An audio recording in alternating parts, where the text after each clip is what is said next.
किसी जंगल में एक सन्यासी तपस्या करता था। जंगल के जानवर उस सन्यासी के पास उपदेश सुनने आया करते थे। वह सब आकर सन्यासी को चारों ओर से घेर लेते और वह जानवरों को अच्छा जीवन बिताने का उपदेश देता। उसकी जंगल में एक छोटा सा चूहा भी रहता था। वह भी रोज सन्यासी का प्रवचन सुनने आता था। एक दिन वह जंगल में यहाँ वहाँ भटक रहा था। साधु को भेंट देने के लिए शायद कुछ ढूंढ रहा था कि बिल्ली ने उस पर हमला बोल दिया। दरअसल वह बिल्ली झाड़ियों में छुपकर चूहे पर निगाह रख रही थी। चूहा बहुत डर गया और वहां से भाग निकला और सीधा आश्रम में आ पहुंचा। वहां जाकर चूहा सन्यासी के पैरों में गिर पड़ा और भयभीत स्वर में उसे अपनी दास्तां सुनाने लगा। इसी बीच बिल्ली भी वहां आ पहुंची। उसने सन्यासी से आग्रह किया कि उसे उसका शिकार ले जाने दें। सन्यासी बेचारा धर्म संकट में पड़ गया, इसलिए कुछ सोचा और फिर अपनी दिव्य शक्ति से चूहे को एक बड़ी बिल्ली में बदल दिया। अपने से बड़ी बिल्ली को सामने देखकर पहली बिल्ली वहां से भाग गई। अब वह चूहा बिल्कुल चिंता मुक्त था। वह अब किसी दूसरी बड़ी बिल्ली की भांति जंगल में विचरण करने लगा। दूसरे जानवरों को डराने के लिए वह जोर से गुर्राना भी सीख गया था। बिल्लियों से बदला लेने के लिए उनसे भिड़ जाता। बहुत सी बिल्लियां उसने मार डाली थी, लेकिन चूहे का यह चिंता मुक्त जीवन ज्यादा लंबा नहीं चला। एक दिन एक लोमड़ी ने उस पर झपट्टा मारा। अब एक नई समस्या उठ खड़ी हुई।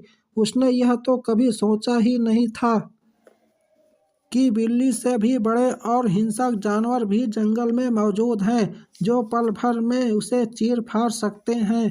वह अपनी जान बचाने के लिए भागा। किसी तरह वह लोमड़ी से बचकर फिर सन्यासी के आश्रम में आ पहुंचा। वह दोनों सन्यासी के सामने खड़े हो गए। सन्यासी ने चूहे की परेशानी देख उसे बड़ी सी लोमड़ी में बदल दिया।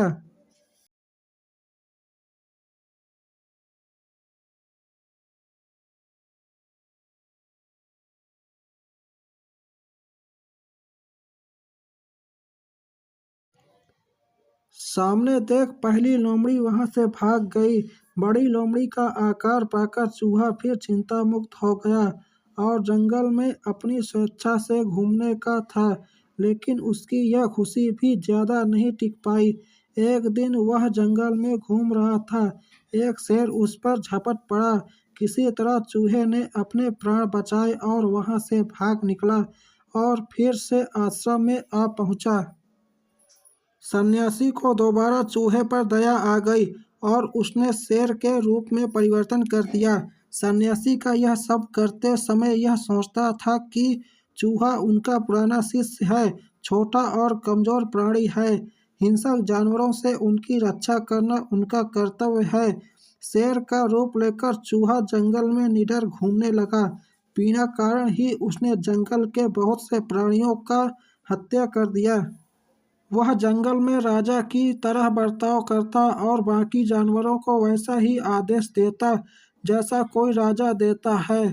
अब उसे दिन रात बस एक ही चिंता थी। वह चिंता थी सन्यासी की दिव्य शक्तियों को लेकर। वह सोचने लगा था कि क्या होगा जब सन्यासी किसी कारणवश उसे फिर से चूहा बना देगा। यह चिंता दिन प्रतिदिन बढ़ती ही जा रही थी। अंततः एक दिन कुछ निश्चय करके सन्यासी के पास जाकर कसकर दहाड़ा और बोला, मैं भूखा हूँ, अब मैं तुम्हें खा लूँगा ताकि तुम्हारी सारी दिव्य शक्तियाँ मुझ में समा जाएं, जो अभी अभी तुम्हारे पास हैं। सन्यासी ने कभी सपने में भी नहीं सोचा था कि जिस चूहे का वह रूप बदलकर उनकी प्राणों का रक्षा कर रहा है, वही एक दिन उनका प्राणों का भूखा बन जाएगा। चूहे का यह शब्द सुनकर सन्यासी को बहुत ही गुस्सा आ गया। उनकी मंशा को भांप कर उसने तुरंत ही उसे फिर से चूहा बना दिया। अब चूहे को अपनी गलती का एहसास हुआ। उसने अपने बुरे बर्ताव के लिए सन्यासी से माफी मांगते हुए उसे फिर से शेर बना देने के लिए कहा। लेकिन सन्यासी ने उसे लाठी से पीट पीट कर वहां से भगा दिया। सीख, इस कहानी से हमें यह सीख मिलती है कि बड़े हो जाने पर भी हमें कभी अभिमान नहीं करना चाहिए, क्योंकि तूफान में भी वही पैर सलामत बचता है जो झुका रहता है। यदि वीडियो अच्छा लगे तो लाइक कीजिएगा, चैनल को सब्सक्राइब कीजिएगा, बेल आइकन को प्रेस करके और शेयर जरूर कीजिएगा।